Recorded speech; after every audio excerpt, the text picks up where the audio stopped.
अभी रिसेंटली मेरी portfolio company Saregama ने एक एक्विजिशन किया है जिसके अंदर उन्होंने बोला ये है कि 51% वो एक्वायर करेंगे पॉकेट एसिस कंपनी के अंदर फॉर 174 करोड़ रुपीस।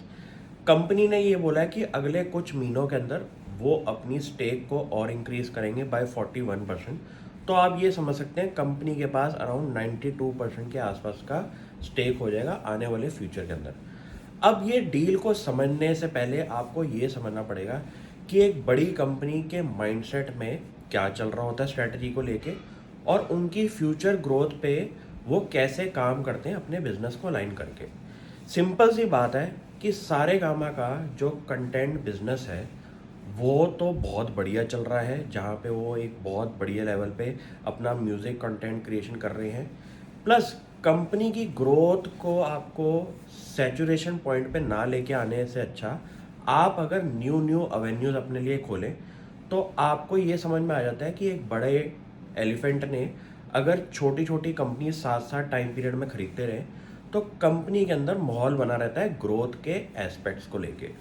जैसे कि इस कंपनी को अगर हम समझे पॉकेट एसिस को, तो मैंने इनके पूरे के पूरे बिजनेस मॉडल को समझने की कोशिश करी कि ये बिजनेस कंपनी करती क्या है।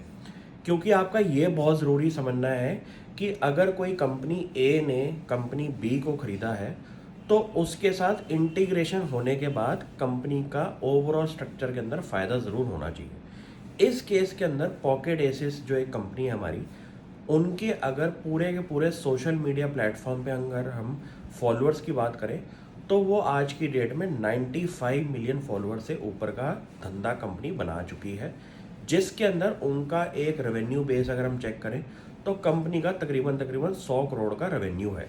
तो आपको एक आइडिया लग गया कि 95 मिलियन सब्सक्राइबर्स के बाद एक तकरीबन तकरीबन 100 करोड़ के आसपास का रेवेन्यू एक बिजनेस के अंदर खड़ा हो सकता है।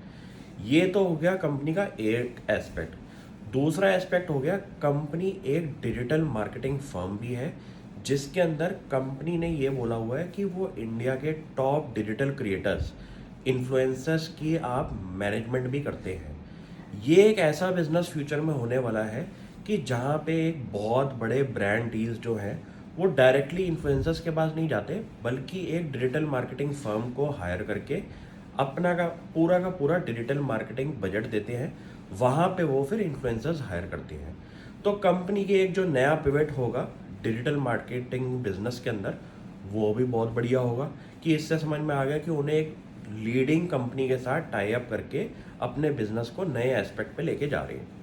प्लस कंपनी का ये कहना है कि pocket एसिस on a daily basis around 30 media contents बनाती है, जो कि आप इंस्टाग्राम रील्स में समझ सकते हैं, यूट्यूब पे कंटेंट समझ सकते हैं। और कंपनी का इसके अंदर एक पूरा का पूरा इकोसिस्टम जो है वो ब्रांड डील्स के साथ भी रहता है और इन्फ्लुएंसर्स के साथ भी रहता है। तो आपको ये समझ में आ गया कि न्यू एज बिजनेस जो आज की डेट में सबसे हॉटेस्ट पीस है पूरे मीडिया प्लेटफॉर्म के अंदर, वहाँ पे सारेगामा ने अब अपना पिवट लिया है। एक और बात सुनने वाली ये है कि कंपनी के कुछ फेमस यूट्यूब चैनल से कंपनी को OTT प्लेटफॉर्म्स के साथ भी टाई अप करने को मिला है। तो आपको ये समझ में आ गया कि इनका कंटेंट में दम है, तभी नेटफ्लिक्स, अमेजॉन प्राइम जैसी कंपनीज इनके साथ अपना टाई अप भी कर रही हैं। और आपको ये समझ में आ गया कि पूरे के पूरे सारेगामा बिजनेस को अगर आप समझे तो कंपनी का जो पूरा का पूरा बिजनेस था वो था गानों की तरफ। और गानों के अंदर आपको ये समझ में आ जाता है कि एक बारी कंटेंट क्रिएशन करने के बाद बार बार आपका वो जो यूजेज है सॉन्ग्स की, वो एक आपको एन्युटी काइंड ऑफ बिजनेस देती है। सिमिलरली कंपनी ने जो नया पिवट लिया है कंटेंट क्रिएशन के अंदर, वहाँ पे आप ये समझ सकते हैं कि कंपनी ने एक न्यू डायरेक्शन की तरफ गई है।